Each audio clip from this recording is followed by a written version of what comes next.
"Get out! You don't belong here." The words exploded across the courtroom like a gunshot, sharp and humiliating, meant to crush a woman who dared to walk with dignity into a place already poisoned against her. All eyes snapped toward her, their stares piercing as though her very presence was an offense.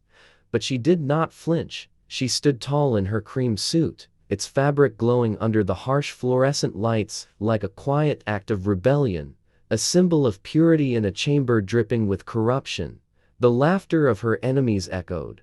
The cameras flashed, and still she held her ground. Before I continue, pause for just a moment, hit that subscribe button, comment the country you are watching from, and be part of this community that believes in stories where truth always finds a way. Now, let's walk through her journey. She was born in a neighborhood where dreams were treated like luxuries, a place where poverty and prejudice walked hand in hand. Her mother worked double shifts as a nurse, her father juggled construction jobs to keep the lights on, and still, nights came when the fridge was bare, but what they lacked in wealth, they gave her in spirit. Her mother whispered into her ear, "Never let them tell you who you are, you decide that." Her father told her, "Your mind is a weapon, sharpen it." Those seeds took root. By the time she was 10, she was reading law books from a second-hand store while other children played outside. She didn't just want to survive, she wanted to fight for a world where people like her family could stand tall without apology. School was another battlefield. Teachers overlooked her brilliance, classmates mocked her, and counselors suggested she aim lower, that college might be too ambitious. But she refused to shrink. She stayed up late under the dim glow of a second-hand lamp, memorizing case law, writing essays with fire in her pen. She pushed herself through high school, then college, and finally law school, where she walked into lecture halls where no one looked like her.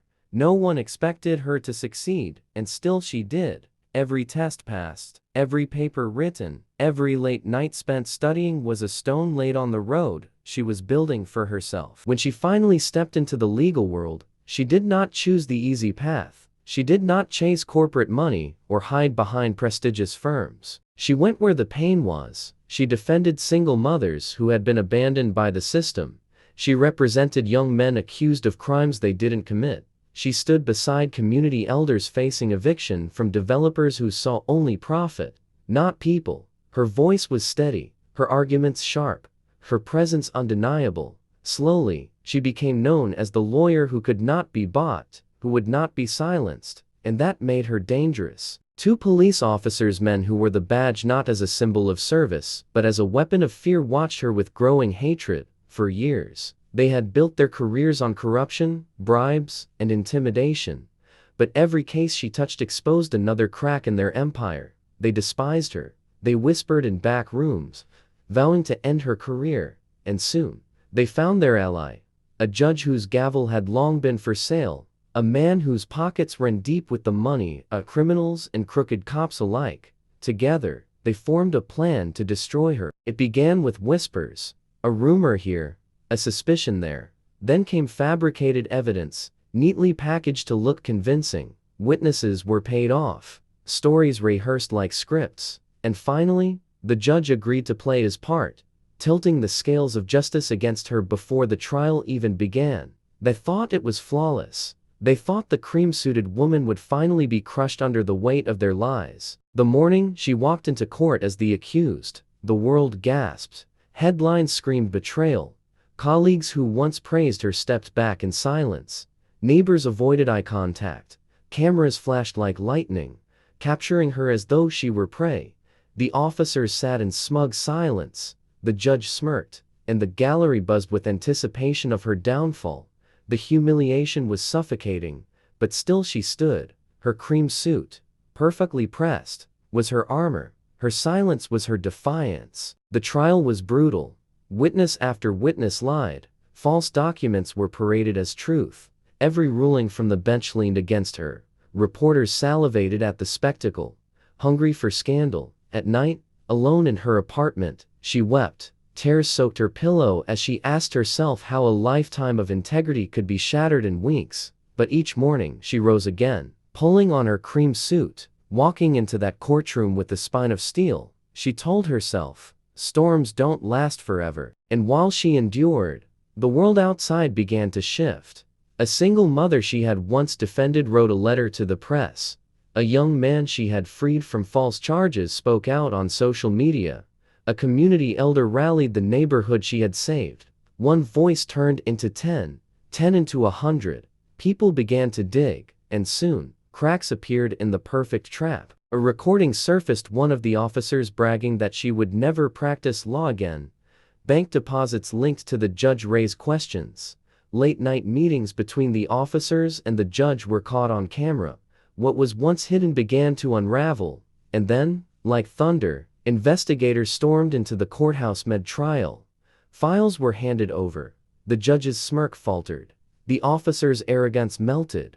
The truth was too heavy to suppress. The case flipped overnight. She was no longer the accused, she was the victim of a conspiracy.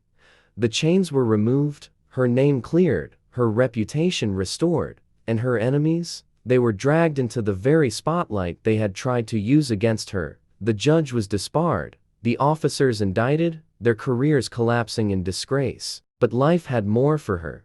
Her resilience, her brilliance, her integrity had not gone unnoticed. Months later, she was appointed to the bench. The courtroom that had once spat her out now welcomed her as its leader. The cream suit was replaced with the black robe of justice, but her spirit burned as brightly as ever. She walked out to her chambers not as prey, not as accused, but as authority. And then came the moment that sealed her legacy.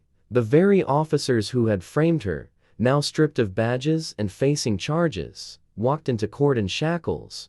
They looked up, expecting another crooked judge, another easy escape, but their blood froze when they saw her, seated high, robe flowing, gavel in hand. The woman they had mocked, the woman they had tried to bury, now their new boss, the one who would decide their fate. The silence was electric. Every person in that room felt the weight of justice settling in. The officers hung their heads. The woman in the cream suit turned. Judge looked down with steady eyes, the embodiment of triumph. When her gavel struck, it was more than a ruling. It was a declaration that truth cannot be buried forever. Her story spread far beyond those walls. It became a symbol.